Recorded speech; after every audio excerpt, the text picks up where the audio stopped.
আপনারা দেখছেন Dhaka Beijing express. Channel 24 ও China media গ্রুপের যৌথ আয়োজনে থাকছে চীন ও বাংলাদেশের নানা খবর।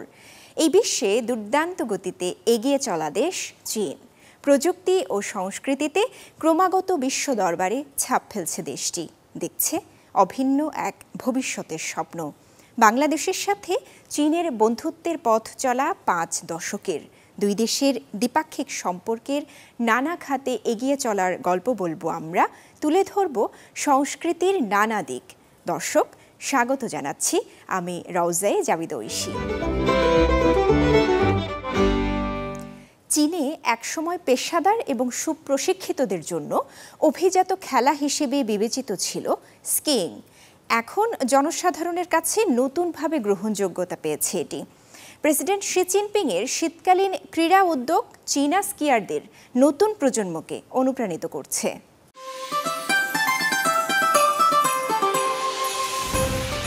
চীনের প্রেসিডেন্ট শি জিনপিংয়ের শীতকালীন ক্রীড়া উদ্যোগ চীনা স্কিয়ারদের নতুন প্রজন্মকে অনুপ্রাণিত করে। শির দৃষ্টিভঙ্গির কারণে একজন তরুণ স্কিয়ারের এই খেলাটির প্রতি আবেগ উদ্দীপিত হয়, কারণ তিনি তার স্কিইং আকাঙ্ক্ষা অর্জনে শ্রেষ্ঠত্বের জন্য প্রচেষ্টা চালিয়ে যাচ্ছেন। 2015 থেকে 2022 সালের মধ্যে শি 5 বার বেইজিং এবং চাংচিয়াখৌতে অলিম্পিক ভেন্যু পরিদর্শন করেন। ভেন্যু নির্মাণ, ব্যবস্থাপনা এবং স্বেচ্ছাসেবক কার্যক্রম তদারকি করেন। 2021 সালের সফরের সময় তিনি দেশের বরফ এবং তুষার ক্রীড়া সংস্কৃতিকে উন্নত করার জন্য শীতকালীন অলিম্পিককে অনুঘটক হিসেবে ব্যবহার করার উপর জোর দেন। 2016 সালে চং ইউয়ান নামে এক কৌতূহলী তরুণের অপ্রত্যাশিত দেখা হয় প্রেসিডেন্ট শি জিনপিংয়ের সাথে। চায়না গ্লোবাল টেলিভিশন নেটওয়ার্ক সিজিটিএনকে দেয়া সাক্ষাৎকারে লিউ তার স্কিইং যাত্রার কথা বর্ণনা করেন। 8 বছর আগে স্কিইং সম্পর্কে আগ্রহী বেইজিংয়ের 10 বছর বয়সী লিউ ঘটনাক্রমে ছোংলিতে একটি স্কি ক্যাম্পে যোগ দিয়েছিলেন। যখন প্রেসিডেন্ট শি ছাত্রদের জিজ্ঞাসা করেছিলেন যে তারা শীতকালীন অলিম্পিকে অংশগ্রহণ করতে চায় কিনা, সেদিন ছোট্ট ছেলেটি শির কথায় অনুপ্রাণিত হয় এবং স্বেচ্ছাসেবক হিসেবে অংশগ্রহণ করতে পারে বলে জানায়।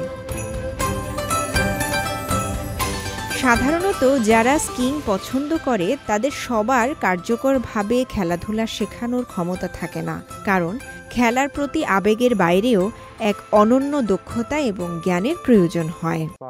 এখানে আমার পেশাগত যোগ্যতার সার্টিফিকেট দেখতে পাচ্ছেন যে আমি একজন কোচ। এটি একটি কোচিং সার্টিফিকেট। আমি 23 সেপ্টেম্বর এটি অর্জন করেছি। আমার গৃহশিক্ষক আমাকে বলেছিলেন, যদি আপনার একটি কোচিং সার্টিফিকেট থাকে তাহলে এটি শীতকালীন অলিম্পিক গেমসের জন্য আপনার আবেদনে সফল হতে সহায়তা করবে। প্রেসিডেন্টের সাথে দেখা হওয়ার পর থেকে এই তরুণ খেলোয়াড় শীতকালীন অলিম্পিকের স্বেচ্ছাসেবক হওয়ার জন্য কঠোর পরিশ্রম করেছেন, এমনকি এখনও পরিশ্রম করেই যাচ্ছেন। তরুণ লিউ এখন নতুনদের প্রশিক্ষণও দিয়ে থাকেন। চলমান অমর 21 বইমেলায় সম্প্রতি চীনা বুক স্টল পরিদর্শন করেছেন সংস্কৃতি উপদেষ্টা ও ঢাকায় নিযুক্ত চীনা রাষ্ট্রদূত। এ সময় চীন ও বাংলাদেশের সাংস্কৃতিক বিনিময়ের কথা উল্লেখ করে যৌথভাবে বই প্রকাশের কথা জানান তারা।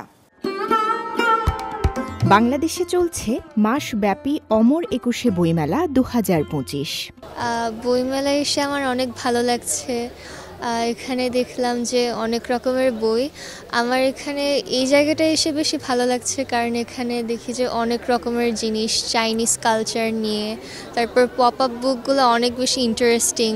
মেলায় এবারও বসেছে চীনা বইয়ের আসর। বইয়ের মাধ্যমে চীনের সংস্কৃতিকে তুলে ধরা হচ্ছে এতে। বাংলাদেশ এটি চীনের থেকে অনেক আলাদা। এখানে আমরা অনেক ভিন্ন সংস্কৃতি দেখতে পাই। যেহেতু আমি একজন চীনা ভাষার শিক্ষক, তাই আমি আমার ছাত্রদের সাথে কথা বলতে পারি। আমরা আমাদের সংস্কৃতিকে শিক্ষার্থীদের কাছে পরিচয় করিয়ে দেই। আমি আমার ছাত্রদের কাছ থেকে এটাও জানি, তারা আমাকে বলেছে আপনাদের দেশে বইমেলা অনেক বড় একটা ব্যাপার। সম্প্রতি বইমেলায় চায়না বুক হাউস নামে চীনা স্টলটি পরিদর্শন করেছেন বাংলাদেশের সংস্কৃতি বিষয়ক উপদেষ্টা মোস্তফা সরোয়ার ফারুকী এবং ঢাকায় নিযুক্ত চীনা রাষ্ট্রদূত ইয়া ওয়েন। বাংলা একাডেমি প্রাঙ্গণে এই বুক স্টল পরিদর্শন শেষে গণমাধ্যমের সঙ্গে কথা বলেন তাঁরা। আগামী বছর 10টি বই যৌথভাবে প্রকাশ করার ব্যাপারে কাজ করছে দুই দেশ বলে জানান সংস্কৃতি উপদেষ্টা। চীনের সঙ্গে বাংলাদেশের সাংস্কৃতিক বিনিময়ের কাজ চলমান থাকবে বলেও উল্লেখ করেন তিনি। অ্যাটলিস্ট 10টা বই, 5টা চাইনিজ ক্লাসিক বাংলায় অনুবাদ হবে এবং 5টা বাংলাদেশি ক্লাসিক চাইনিজ ভাষায় অনুবাদ হয়ে চায়নাতে যাবে। সো এইটা আমরা প্রথম বছরে শুরু করছি হয়তো 10টা বই দিয়ে, এটা সামনে আরও অনেক বইতে বাড়বে। এ সময় সিএমজি বাংলাকে দেয়া বিশেষ সাক্ষাৎকারে বইয়ের মাধ্যমে পারস্পরিক বোঝাপড়া বৃদ্ধির কথা জানান চীনা রাষ্ট্রদূত ইয়া ওয়েন। আমাদের উভয় দেশের জনগণকেই একে অপরের বই পড়তে হবে, কারণ এটি একে অপরকে বোঝার একটি গুরুত্বপূর্ণ উপায়। এরই মধ্যে আমাদের পরিকল্পনা হয়েছে, এমওইউ হয়েছে। প্রতি বছর আমরা প্রায় 10টি বই অনুবাদ করব। আমাদের বই এবং অনুবাদ সহযোগিতার জন্য প্রাতিষ্ঠানিক বিনিময় রয়েছে, যা চীনা এবং বাংলাদেশের জনগণের মধ্যে পারস্পরিক বোঝাপড়া এবং বিশ্বাসকে ব্যাপকভাবে বৃদ্ধি করবে। এবারের চীনা বইয়ের স্টলটিতে চীনা সংস্কৃতি, ইতিহাস, লোককাহিনী, পর্যটন, রন্ধন প্রণালী, অর্থনীতি, রাজনীতি এবং চীনা ভাষা শেখা সহ চীন বিষয়ক বিভিন্ন বইয়ের প্রদর্শনী চলছে। চীনা দূতাবাস তৃতীয়বারের মতো এই বুক স্টলের আয়োজন করেছে এবং এর সহযোগী হিসেবে কাজ করছে ঢাকা বিশ্ববিদ্যালয়ের কনফুসিয়াস ইনস্টিটিউট। অমর একুশে বইমেলা শুধুমাত্র একটি মেলা নয়, এটি বাংলাদেশের মানুষের প্রাণের উৎসব। বাংলা ভাষা, সংস্কৃতি এবং ঐতিহ্যকে ধারণ করে এই উৎসব। ঢাকা বেজিং এক্সপ্রেসে নিচ্ছি একটা বিরতি, সাথেই থাকুন।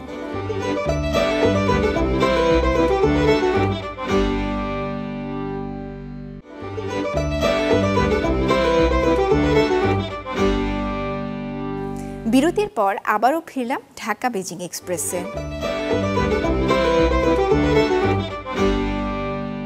চীনের সিচুয়ান প্রদেশের ইয়াপিন সিটিতে ভয়াবহ ভূমিধসে একজন নিহত, 28 জন নিখোঁজ এবং 2 জন আহত হয়েছেন।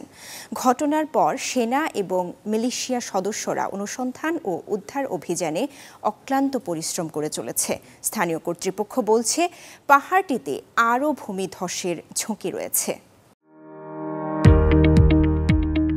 যেদিকে চোখ যায় মাটির স্তূপ, এরই মধ্যে নিরলস কাজ করে চলেছেন চীনের 120 সেনা ও মিলিশিয়া সদস্য। দক্ষিণ পশ্চিম চীনের সিচুয়ান প্রদেশের ইয়াপিন শহরে সম্প্রতি ভয়াবহ ভূমিধসের পর উদ্ধার অভিযান পরিচালনার দায়িত্বে তারা। কেউ সরাচ্ছেন ভারী পাথর, কেউ সেবা দিচ্ছেন আহতদের, আবার কেউ বা সরবরাহ করছেন গরম খাবার। এভাবে রাত দিন অক্লান্ত শ্রম দিয়ে যাচ্ছেন এই দলটি। শনিবার রাত 12টা বাজার কিছুক্ষণ আগে চিনপিং গ্রামে এই ভূমিধসের ঘটনা ঘটে। পরবর্তী 24 ঘন্টায় এতে 1 জন নিহত ও 28 জন নিখোঁজের তথ্য সামনে আসে। এছাড়া আহত হয়েছেন আরো 2 জন। তাদের উন্নত চিকিৎসার জন্য স্যাংডু শহরের সিচুয়ান বিশ্ববিদ্যালয়ের পশ্চিম চীন হাসপাতালে সরিয়ে নেওয়া হয়েছে। তাদের সাথে চিকিৎসা বিশেষজ্ঞরাও রয়েছেন। চলমান প্রাকৃতিক অসামঞ্জস্যতার কারণে আরো ভূমিধসের ঝুঁকি রয়েছে বলে দাবি আবহাওয়াবিদদের। এ কারণে আগে থেকেই ক্ষতিগ্রস্ত এলাকাগুলির পুঙ্খানুপুঙ্খ মূল্যায়ন করছে স্থানীয় কর্তৃপক্ষ।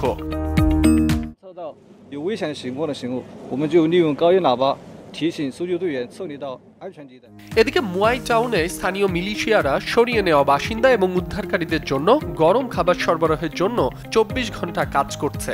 চাহিদা মেটাতে রান্না হচ্ছে বড় বড় ব্যাচে এবং একাধিক রাউন্ডে চলছে খাবার পরিবেশন। দুর্যোগটি আঘাত হানার পর থেকে তারা ক্ষতিগ্রস্ত জনগোষ্ঠীর মধ্যে 3000-এর বেশি খাবার বিতরণ করেছে। এরই মধ্যে চিনপিং গ্রামে হালকা বৃষ্টিপাত হওয়ার পরেও ক্ষতিগ্রস্ত এলাকায় এক মুহূর্তের জন্য থামেনি উদ্ধার কাজ। খাড়া পাহাড়ি পথ, পিচ্ছিল রাস্তা এবং অবিরাম বৃষ্টির কারণে চ্যালেঞ্জিং পরিস্থিতির মধ্যেই তারা সরু রাস্তা দিয়ে ম্যানুয়ালি জেনারেটর এবং আলোর সরঞ্জামগুলি ঘটনাস্থলে পরিবহন করতে সক্ষম হয়। চলমান ত্রাণ প্রচেষ্টাকে সমর্থন করার জন্য পরিবহন মন্ত্রণালয় যানবাহনের জন্য একটি জরুরি উদ্ধার গ্রিন চ্যানেল সক্রিয় করেছে, যাতে জরুরি যানবাহনগুলি অবাধে চলাচল করতে পারে।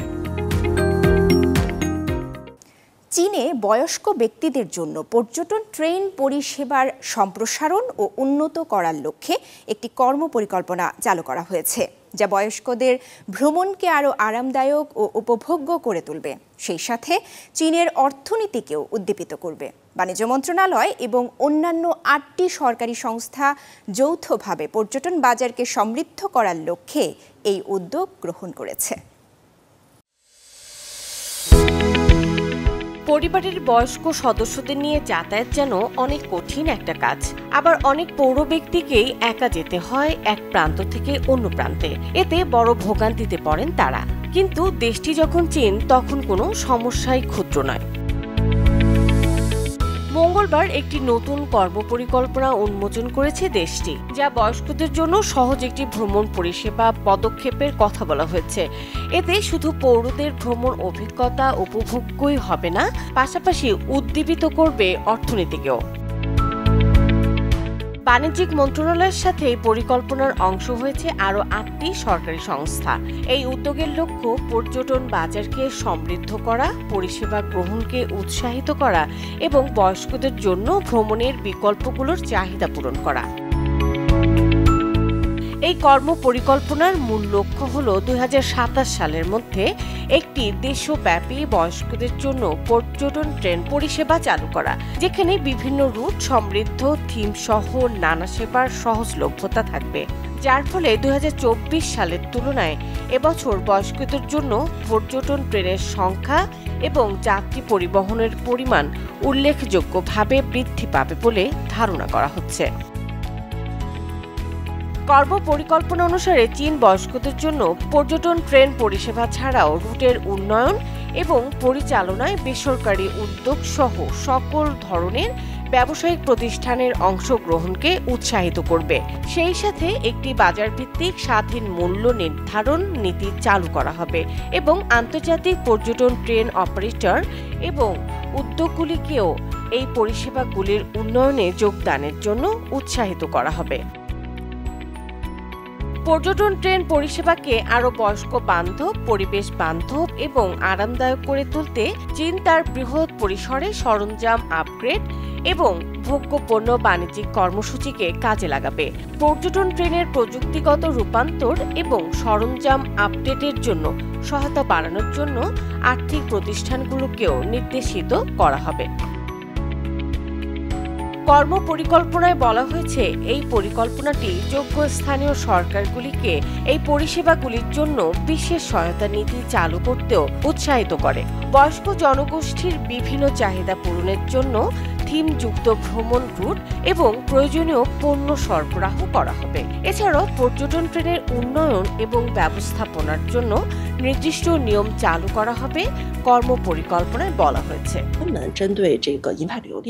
এই ব্যবস্থাগুলি নির্দিষ্ট বিষয়ের উপর দৃষ্টি নিবদ্ধ করে এবং অর্থনীতির সাথে সম্পর্কিত অন্যান্য ভোক্তা শিল্প এবং ব্যবসায়িক মডেলগুলির বিকাশের জন্য একটি উদাহরণ স্থাপন করার লক্ষ্যে কাজ করে। সম্প্রতি চীন সরকার বয়স্কদের যত্ন, চিকিৎসা এবং স্বাস্থ্য খাতগুলিকে বিদেশি বিনিয়োগের জন্য আরও উন্মুক্ত করেছে, যা এই বাজারের প্রতি তার নিষ্ঠাকে আরও জোরদার করেছে। ঢাকা বেজিং এক্সপ্রেসে নিচ্ছি আরও একটা বিরতি, সাথেই থাকুন।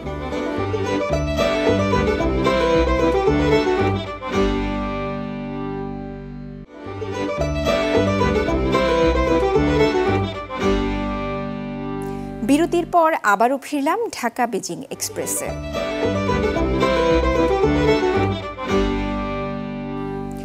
চীনের চংচিয়াং প্রদেশের পাছুয়ান গ্রামটি ঘিরে রয়েছে রেশম পোকার দীর্ঘদিনের ইতিহাস। শনিবার এই রেশম পোকার ইতিহাসকে তুলে ধরতেই হয়ে গেল এক প্রাণবন্ত আলোকোৎসব। রেশম পোকার গুটি আকৃতির লণ্ঠন নিয়ে করা হয় বিশাল প্যারেড, যেখানে ৬০০ জনের বেশি গ্রামবাসী অংশগ্রহণ করে। মূলত লণ্ঠন উৎসবকে ঘিরেই এই আয়োজন।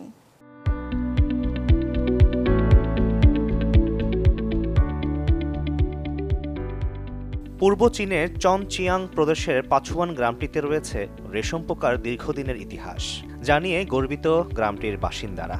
শনিবার এই রেশম পোকার ইতিহাসকে তুলে ধরতেই আয়োজিত হয়ে গেল এক প্রাণবন্ত আলোক উৎসব, যেখানে রেশম পোকার কোকুন আকৃতির লণ্ঠন নিয়ে করা হয় বিশাল প্যারেড। অংশ নেয় ৬০০-র বেশি গ্রামবাসী।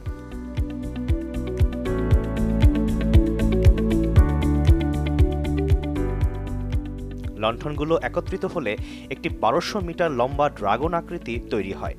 রাতের ঝলমলে আলোতে ড্রাগনটি বেশ চমৎকার রূপ ধারণ করে, যা উপভোগ করেন স্থানীয় বাসিন্দারা। মেতে ওঠেন আনন্দে।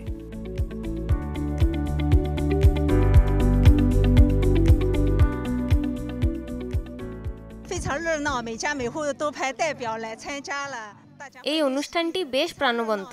সবাই পরিবারের সদস্যদের নিয়ে উপভোগ করছে, আনন্দ উৎসবে মেতে উঠেছে।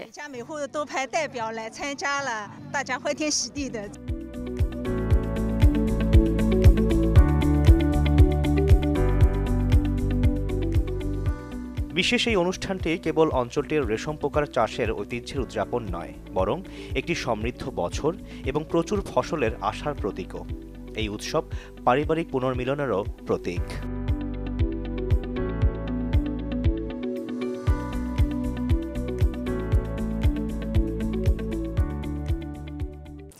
ঢাকা বেজিং এক্সপ্রেস আজ এ পর্যন্তই। চীন ও বাংলাদেশের দ্বিপাক্ষিক সম্পর্ক এবং নানা ঘটনা প্রবাহ নিয়ে আবার দেখা হবে পরবর্তী পর্বে, একই দিনে একই সময়ে চ্যানেল 24-এ।